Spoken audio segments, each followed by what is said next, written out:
కేవలం ఈ రోజున జరుగుతున్న వ్యాపారంలో ప్రతి ఒక్కళ్ళు రియల్ ఎస్టేట్ వ్యాపారానికి దిగాల్సిన పరిస్థితి వచ్చింది. కానీ వాళ్ళు సంపాదించుకున్న ఆస్తులు వ్యవహారాల ప్రకారంగా మనం రియల్ ఎస్టేట్ వెళ్తున్నామన్న ఆలోచనలో మనం ఉన్నాం. కానీ ఉన్న వ్యాపారాలు సరైన పరిస్థితుల్లో లేక కేవలం వ్యాపారస్తులు అంటే అంతకుముందు అప్పించేవాళ్ళన్న ఆలోచనతో మన దగ్గరికి వచ్చేవాళ్ళు ఉన్నారు. ఏది కష్టమని మనం దేవుడిగా భావించి అప్పులు ఇస్తా ఉంటాం. కానీ ఈరోజు తీర్చే పరిస్థితులు కూడా లేని పరిస్థితి కల్పించిన ప్రభుత్వం ఈ వైసీపీ ప్రభుత్వం ఈ గడిచిన 5 సంవత్సరాలు. కాబట్టి వారితో మాట్లాడి ఎన్ఎస్పీ స్థలం ఒక ఎకరం వాళ్ళకి చాలా కష్టపడాలి. 22 ఎకరాల కోసం వాడు హార్నెస్ కృషి చేసి మినిస్టర్ గారిని పట్టుకొని ఎమ్మడబడి గొడవ చేసి 22 ఎకరాలు హ్యాండ్ ఓవర్ చేసుకొని మున్సిపాలిటీకి అప్పుడు అప్పచెప్పడం జరిగింది. అప్పుడు మున్సిపాలిటీ తెలుగుదేశం బీజేపీ కమిషన్ కలిపి ఉన్నాం. అంటే తెలుగుదేశం హయాంలో ఆంధ్ర హయాంలో 22 ఎకరాలు ఎన్ఎస్పీ కాలనీ హ్యాండ్ ఓవర్ చేసుకోవడం జరిగింది. అలాగే 159 కోట్ల రూపాయలు వాటర్ డ్రింకింగ్ వాటర్ నీళ్లు చేశారు, నీళ్లు పెట్టారన్నారు. క్లుప్తంగా చెప్తారు అర్థం కావడం కోసం.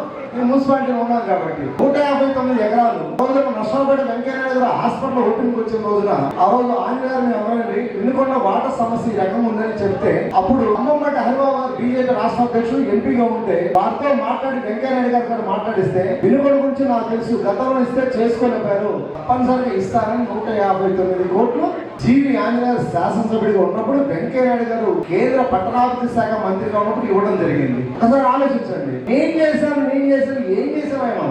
ఆ కట్టలు కిందగా కట్టపోసాడు, యమల గారు కట్టపోసాడు, ఆ కట్టలు డెవలప్ చేశాము. తప్పితే ఉందా? ఇంకా మనలో కొంతమంది మారాలి. వాటర్ సమస్య తీర్చాడు, అయిపోయిందండి. ఎక్కడ తీర్చారు? ఏమైంది? ఏమీ కాల. స్టోరేజ్ ట్యాంక్ అంతే ఉంది.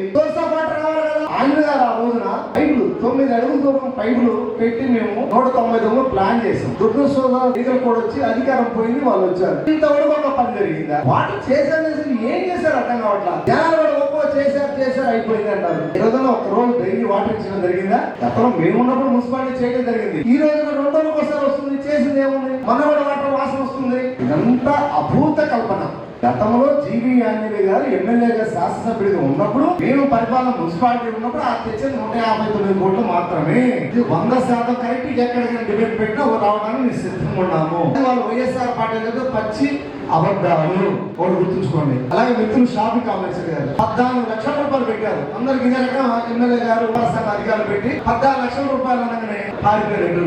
మరి ఒక చిన్న వ్యాపారస్తులు ఒక బట్టల దుకాణం కానీ రెడీమేడ్ దుకాణం కానీ ఒక కిలి బొమ్మని చిన్న వ్యాపారస్తులు చిల్లర పెట్టాడైనా 14 లక్షల రూపాయలు కట్టగానే వాళ్ళకి మ్యాక్సిమం వడ్డీ వేసుకుని 25,000 14 లక్షలు 2 రూపాయలు వేసుకున్నా వడ్డా 35,000.